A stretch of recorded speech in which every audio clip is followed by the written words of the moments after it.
Welcome everyone to another wonderful edition of Croasdaile Podcast. We're happy to have today Mr. Gunther Burkert. Burkert? How do you pronounce it? Burkert. Burkert? I did it right. Amazing. Right. But anyway, here's the first question, the easiest one of all. Tell us about your life from birth to 18. All right. Well, if you have a couple hours. A couple hours? Anyway, thank you for having me. But I guess my life is a little interesting to a certain extent because I was born in 1938 in a town called Rumburg, which is at that time belonged to the Czech Republic. When I was 3 months old in October of 1938, after the Munich conference by Hitler and Church, England, Italy, and France, I guess, agreed that the Sudetenland should become part of Germany. He took over, and we became officially Germans, although my parents were Germans to begin with. The Czech Republic inherited the Sudetenland after the First World War. And then they lost it now due to the Munich conference and Hitler's takeover. However, in my passport, since I was born before it became a German state, it says born in the Czech Republic. So theoretically, I'm a born Czech. So, Born Czech. although I never learned the language. So in 1938, I was there up until 1946 actually. I started grade school in Rumburg in that town, and then subsequently, at the end of the war, we faced some difficult times because the area was occupied by a combination of Russian and Allied forces. The Germans slowly pulled back, and we had to evacuate the town where I was born. We moved to a neighboring town where my grandparents lived, and we stayed with them for about a couple of years. Unbeknownst to us, we had no idea where my father was. He was an officer in the German army. In 1946, I believe it was, he suddenly showed up out of nowhere. We had no idea, but he was able to join us as a family, and so we were still at that time the area became Czech Republic again. So we proceeded to stay for a while, although the Germans were not treated very well. And in 1947, my father decided that we're going to get out of there. He saw the coming of communism, and he didn't want to have anything to do with it. And he had a brother in Bavaria, and we were able to get housing rather than having to go to a refugee camp. We were able to get housing in a town called Erkersreuth, which is a suburb of Selb, and Selb is the most known city in Germany for porcelain. Rosenthal, Hutchenreuter, Heinrich, they're all located in that town. Where we were was about 10 miles away, as a kind of a suburb, I would say. So we stayed there until 1948, when my dad was able to get a job in Regensburg, Bavaria. Started working actually for an American company. And we moved there, spent 2 years in Regensburg when the company that he was working for started headquarters or joint large facilities in Frankfurt. And Frankfurt became my hometown basically for schooling. I spent high school and started in some university courses. Then I studied in England for 2.5 years. And subsequently, through my connections with my parents, I was able to come to the United States on a student program. I spent 2 years in Boston and did take some courses at Boston University. And part-time I worked at a department store, Jordan Marsh, which was well known in Boston. And so I made a little bit of money, and so then I inherited from my grandparents. My grandfather passed away. He left me some money, and I told my parents, buy me a little VW Bug, which arrived, which they did, and shipped over to Boston. And I picked it up. It was I believe it was 1959 model. Anyway, I had that car, and I decided I wanted to see something of the United States. So I took off on a trip to the West Coast. And I had a wonderful, great experience. Traveled through the Midwest, and Chicago, Wisconsin, the upper northern part. I remember being in Mitchell, Kansas, seeing the Corn Palace. Yeah. Have you ever heard of that? Oh yeah. Then went into from there into the Devil's Tower and Rocky Mountain. Spent a night on a campground in Yellowstone. Was awakened by the guard saying, "You're sleeping in the feeding grounds for the bears. I think you should get out of here." Good idea. So I finished up in Seattle, and then went down Highway 1, which was a beautiful drive, of course, and finished in San Francisco. Tried to get a job because I was running out of money. I was not able to get anything, and a friend of mine said, go to LA, there's plenty of opportunities in Los Angeles, which I did. Then I spent 6 months in Los Angeles, and then my visa ran out, and I had to go back to Germany.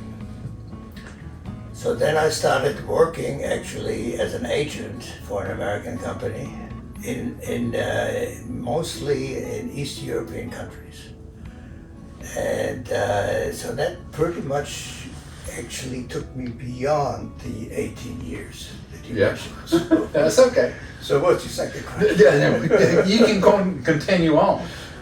Well, subsequently, when I came back from the States, a year later, I was on a trip with my parents to go back to the area we were born. At that time, Czechoslovakia was a very strict communist country. There was one border crossing from Germany into Czechoslovakia, and we were going to Prague. And at the border crossing, it took us about a good hour and a half or longer. Well, subsequently, there showed up a little red Renault with two attractive ladies in it. And both of them Americans. They had an American flag on the car. So we started chatting, and my dad actually encouraged me, why don't you date one of them? So we decided we were going to have a date in Prague that night. Well, as it turned out, we missed each other. There was confusion about the hotels, whether they stayed. So a day later, we happened to be at the St. Vitus Cathedral in Prague, which is the most beautiful cathedral in the city. And lo and behold, who was there? Those two American girls. So fate had it that we had a date, and we did, and subsequently we met several times. But she was studying, my wife was studying at the Sorbonne, but at that time she was traveling with a friend. And we met in May. A year later in June we got married. And I continued working as an agent, but then we got complications arose, mainly here in the United States, where communist-made merchandise was not very much in demand. and the company that I was working for basically went out of business, or stopped turning there. So Joan and I decided that maybe it's time that we're going to have a family, and we did want to have a family in the United States. So I applied for an immigration visa, which was fairly easy to get at the time because of two reasons. Number one, I was married to an American. Number two, there were hardly any checks that were coming on the quota system to the United States. So anyway, we arrived here in 1961, and we were sailing from Germany to New York. Saw the Statue of Liberty and beautiful entrance of New York. We went through customs, and the immigration officer told me, well, I said, if I were you, I would not unpack my bags because you're 1F and you're going right back to Germany. So, well, I think a few weeks later, it was Kennedy at the time who decided that, number one, married men would not be drafted, and number two, my wife was pregnant. So we avoided the draft. I did not have to go back to Germany. But I had the opportunity to start working for a company called Sears Roebuck. And Sears was in Evansville, Indiana. And Sears in Evansville, Indiana had a market share of probably 25 to 30%. I mean, they were the retailer in town. Everybody loved Sears stores. I went into the executive training program, eventually moved to various stores within the systems and finished up in Chicago in the Sears headquarters. I became a buyer for Sears in several categories. And then one day we were in a carpool, because Sears at that time was on Holman Avenue, which was a very poor area, but they kept it up very nicely. That was before the tower was built. We were in the carpool, and a friend of mine said, I had a rumor that Sears is looking for a manager of a buying office over in Europe. I said, boy, that would be a great job to have. So I didn't give it much thought. I got a phone call the next day from personnel, more or less saying, we'd like to interview you for a job in Vienna, Austria. Ah. Sears had a buying office in Vienna for several reasons. One reason was they were buying bicycles, ski equipment, ski clothing, mopeds, amongst a few other things. Plus the fact they had expanded based on political pressure to expand purchasing merchandise from Yugoslavia. And as a matter of fact, it was the State Department that more or less indicated, or I shouldn't say forced, but kind of insisted that Sears take a look at Yugoslavia, because Tito at the time was the head of Yugoslavia, and he was very closely related with both the Allies as well as the Russians. He was playing his cards, and the Americans were very interested in maintaining a contact with the communists, with that particular communist country. So Sears opened an office in Belgrade. It was the first American company to open an office in Belgrade, Yugoslavia. And it was a sub-office to Vienna. So I was the head of both of these offices. So my travels were constantly back and forth between Yugoslavia and Vienna. And then we expanded it into other areas. We started buying merchandise in Czechoslovakia, Hungary. The most interesting part was Sears actually purchased gasoline from Romania. Really? And the reason was Sears at the time, if you all remember, had gas stations. And they were not able to get, during the gas crunch, they were not able to get fuel. And they made a deal with their regular supplier, saying if you can find gasoline somewhere, just ship it to us and we will compensate you with the same amount of gasoline for your gas stations. So we were able to make contact with the Romanian government, and they were willing to sell 2 tankers of gasoline to Sears. And I had to be the one that inspected the cargo.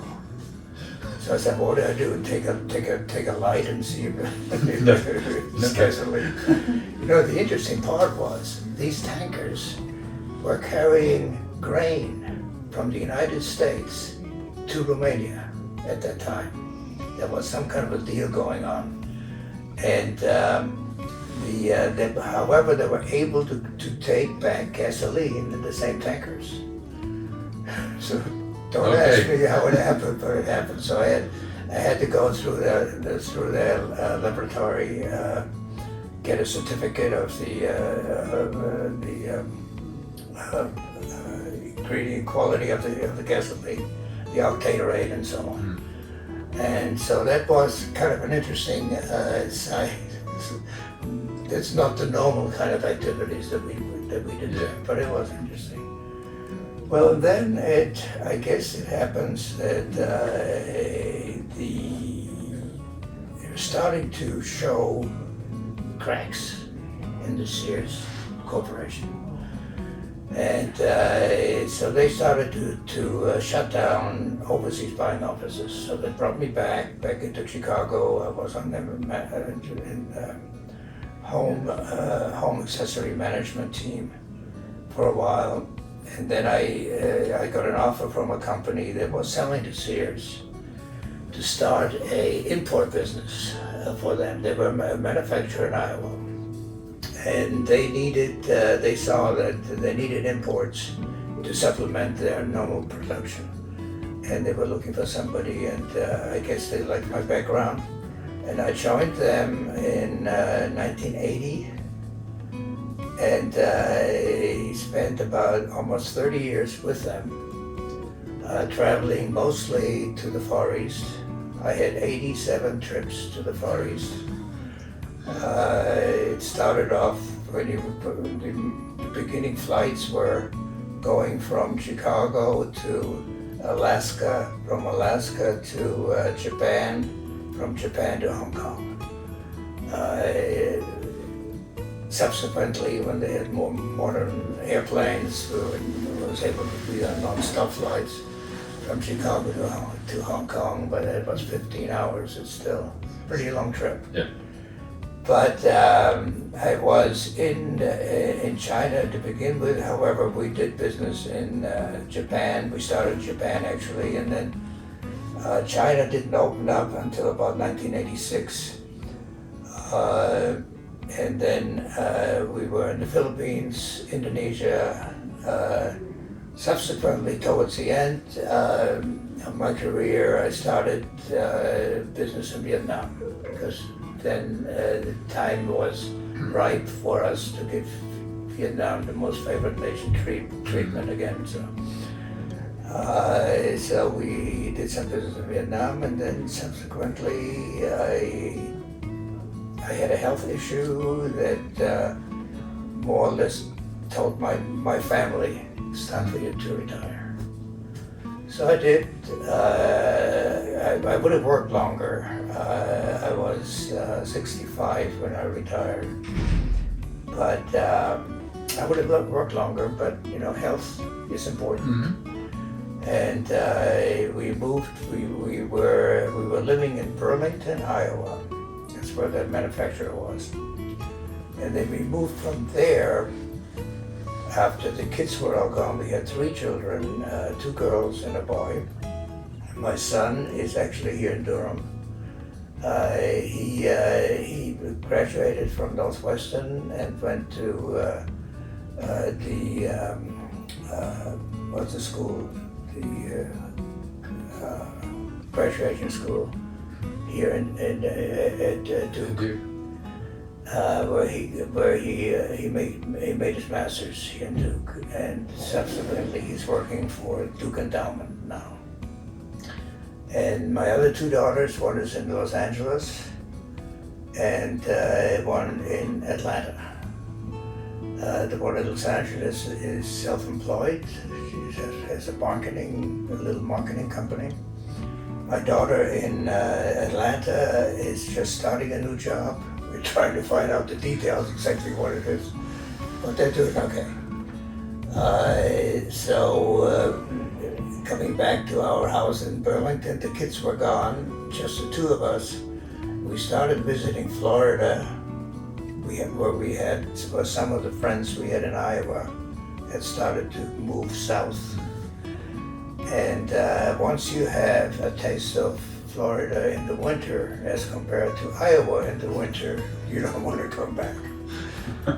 So we went for a few weeks at first and then made it longer. And eventually we bought a home in an area that is just outside of the Villages. The Villages is a large retirement community, 55 plus community in Florida. But it was a little too active for us. A little too active? Yes. They have their theme is every day happy hour starts at 4 o'clock, and they have bands playing. They have little marketplaces, and I mean people enjoy life of retirement. Well, we do too, but we did not. We weren't quite that active, so we found a different, little quieter 55 plus community where we stayed for 10 years before we came here. So, I'm going to jump to the conclusion is that you moved here because of your son. Because of my son, yeah. And they've been they were encouraging us while they still had children here. Unfortunately, they are gone now too.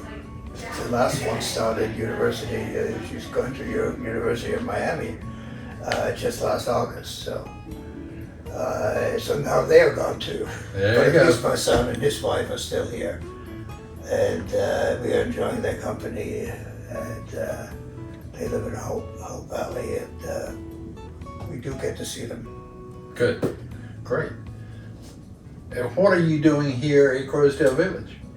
Well, when we came here, I always felt that I should contribute something if I can, and I was approached to begin with,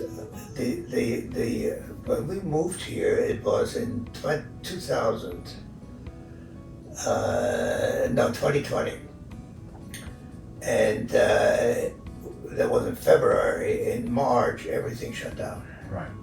We had about 1 month where we were able to meet people here. We were able to go we kept going. We went to the restaurant just about every night. Made contact with some, we didn't know anybody basically other than my family. And then everything shut down. So all the contacts we made, basically we lost. With the exception of our neighbors, the Walters. We decided we have a little deck in our cottage. We live on Aldersgate, and we decided we're going to get together occasionally with a glass of wine, regardless of our restrictions. Although we did make an effort to keep 6 feet apart. We were able to do that on our deck because our neighbor, Lou Walters, was so funny. He actually measured the 6 feet to make sure with the area we were allowed to be. So then when COVID kind of finally went away and things started to open up again, I was approached by